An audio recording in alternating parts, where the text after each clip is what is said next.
আসসালামু আলাইকুম। অথৈ কিচেন থেকে আমি অথৈর মা বলছি।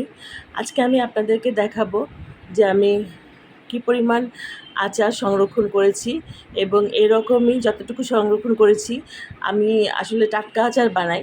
যেই জন্য আমি অর্ডার পেলে তারপর আমি সেই কাজটা করি। কিন্তু যেহেতু এখন আমের সিজন চলে আসতেছে, পাকা আমের সিজন চলে আসতেছে, অতএব তখন তো পাকা আম পাবো আর কাঁচা আম পাবো না। যার জন্য আমি এখন সংরক্ষণ করে রাখছি আমের আচারগুলো। আর এই হলো আমি সংরক্ষিত আচার করে রাখছি। এই পরিমাণই আচার আজকে আমার সেলে গেছে এবং এই আচারগুলো আমি আজকে তৈরি করেছি, তৈরি করে প্যাকেটিং করেছি। তো যদি কারোর প্রয়োজন হয় বা যদি কেউ কিনতে চান তাহলে অবশ্যই অথৈর পেজে নক করবেন। আর আমি আচার মানে আগেই বানায় রাখি না।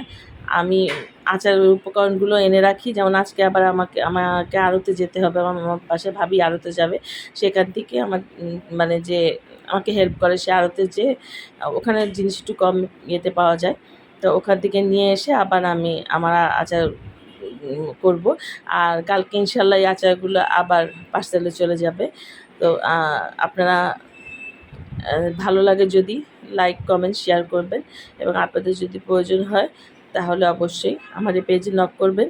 আমি আপনাদেরকে আচার পাঠিয়ে দিব। তবে আপাতত আমি ঢাকার বাইরে যেতে পারছি না। ঢাকার বাইরে করার মতো, কারণ আমি কিছুদিন হলো চালু করেছি, এই জন্য আমি ঢাকার বাইরে এখন পার্সেল দিতে পারবো না। আমি ঢাকার মধ্যেই দিব। তো যার যেটুকু প্রয়োজন হয় আমাকে বলবেন, আমি সে অনুযায়ী করে দিব। আর আমার এই পেজটাকে লাইক, শেয়ার এবং কমেন্ট করবেন এবং প্লিজ সাবস্ক্রাইব বাটনে প্রেস করে রাখবেন। আসসালামু আলাইকুম, সবাইকে ধন্যবাদ।